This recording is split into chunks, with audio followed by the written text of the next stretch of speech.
Senkezweni.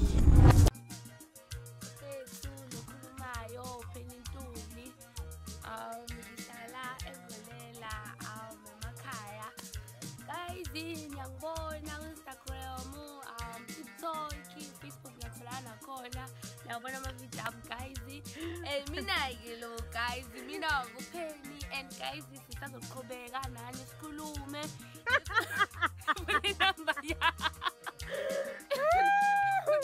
Inamba yami ngiyatholakala 078 557 8640.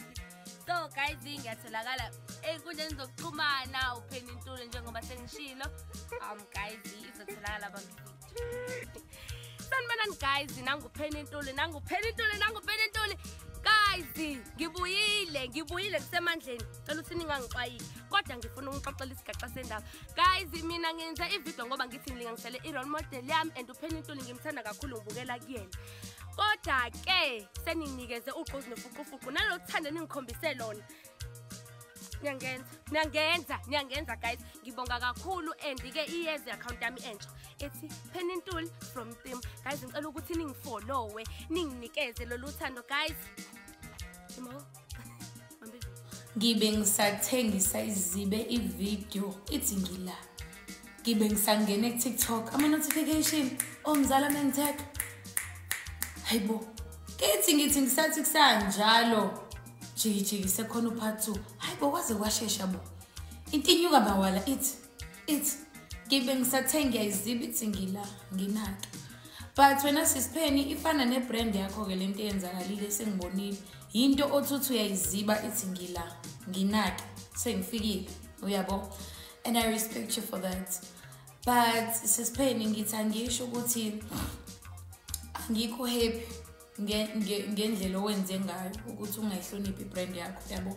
Because yabona mina sisiPenny kudala ngikulandela yabo. And ekukulandeleni kwami yes umuntu wase KZN but ibrand yakho ayisaziwa eKZN kuphela yabo. Awuseyona ibrand yase KZN namaphethelo. Usuwaziwa South Africa yonke sisiPenny. Usuyi national brand uyabo. So ukwenza kwakho ivideo siyazi ukuthi umuntu onaturally yabo ongabuthanda ukukhazikhazi.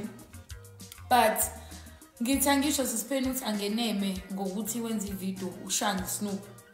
Ushanga Snoop ngoba phela manje usuduma South Africa namaphethelo ukuthi ungasenza kanje. Ngoba sisiPenny yabona nami ngifaka inwele nje nginje i-influence yakho.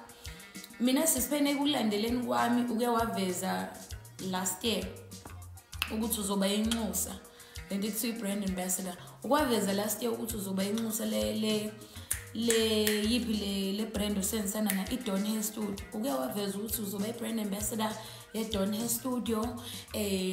Wena uzosiplaka ngama-weave anyakazayo uyabo. So uthi wenza ivideo ungafaki weave hayi sisiPenny ungiphoxile. Which is why mina sisiPenny ngithi hambiye lapha neDon Hair Studio uyoyilandela iweave enyakazayo ukuze masuvula nali account yakhe entsha lo ishoyo uPenny Ntuli from Temu yabo uthi usihleli indaba zethu neweave bit yabo. And ngiyakubona na sisiPenny uthi umuntu othanda unyakaza mokhuluma yabo uyahleka uthi unama sign language mokhuluma busy nje yabo. Khona la usuthi singinikeza ugqozi nofuqufuqu kuthi yabo. So njengenxuse nale Don Hair Studio akukho right ukuthi ungathi uthi kungabi khona inwele enyakazayo. You understand? And futhi wena sisiPenny ngendlela mina ngikulandela ngayo ngiyazi ukuthi wena sisiPenny umuntu oyifela ngalo bhuti lo kwi-adulting bani uTikitiki lesi sigebengu sakho lesa So sizwe ngawe thina ukuthi uTikitiki uyeze eThekwini la wena uyibrand ambassador khona ngomhla ka7 uyabo. Sanibonani, igama uNhlanhla Sibonga wakunene.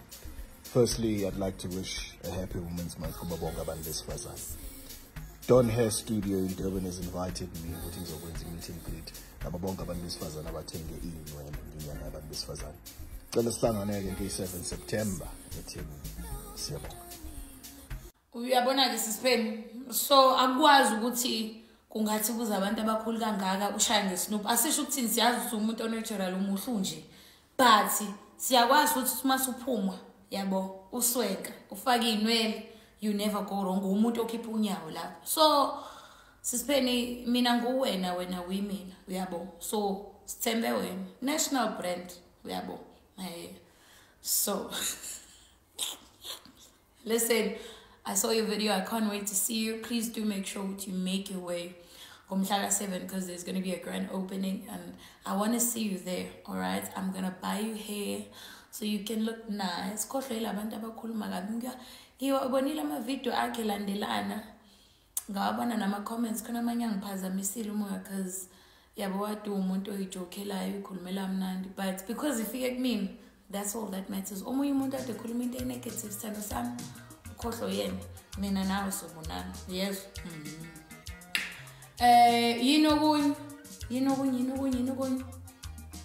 masuphuma ke kimi ubatshengise le video uthi umzala wakho Sisipheni umzala wakho ufuna ukubona ngomhla ka7 ungaphumi ke ngegama lami ngolesihlanu uthi uyobona umzala wakho ngicela ngomhla ka7 mina umgqibelo nothing other than that okay kulungile ke Sisipheni bamba ivideo